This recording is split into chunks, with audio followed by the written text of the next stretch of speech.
Lisa Marie Presley always lived life on her own terms.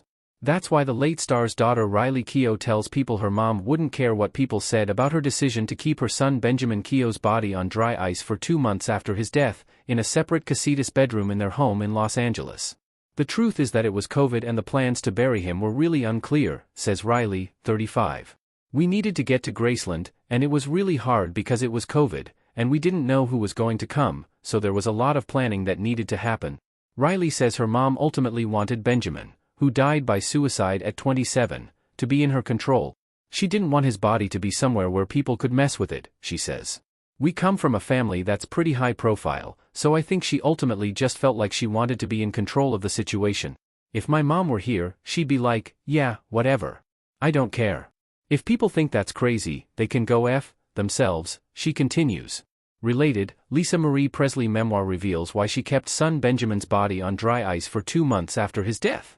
The dry ice revelation is included in Lisa Marie's posthumous memoir From Here to the Great Unknown, which Riley completed for her mom following her death of a small bowel obstruction, a long-term complication from bariatric surgery, at age 54 in 2023. In the book, Lisa Marie writes that she enlisted the help of a compassionate funeral home owner to get Benjamin's body into her home. Riley writes it was really important for her mom to have ample time to say goodbye to him, the same way she'd done with her dad Elvis Presley, who died in 1977 when she was 9. Having my dad in the house after he died was incredibly helpful because I could go and spend time with him and talk to him, Lisa Marie writes. Lisa Marie writes they had to keep the room with Benjamin's body at 55 degrees. She went back and forth while deciding where to bury him, Hawaii or Graceland.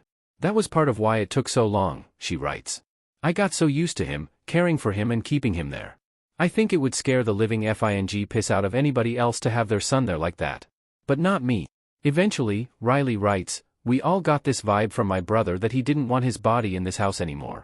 Guys, he seemed to be saying, this is getting weird. Even my mom said that she could feel him talking to her, saying, this is insane, Mom, what are you doing? What the F? After a funeral service in Malibu, Benjamin was buried at Graceland, with his grandfather Elvis. Through the memoir, Riley hopes to show people that her family isn't only defined by tragedy. A lot of our life was very happy, Riley tells people.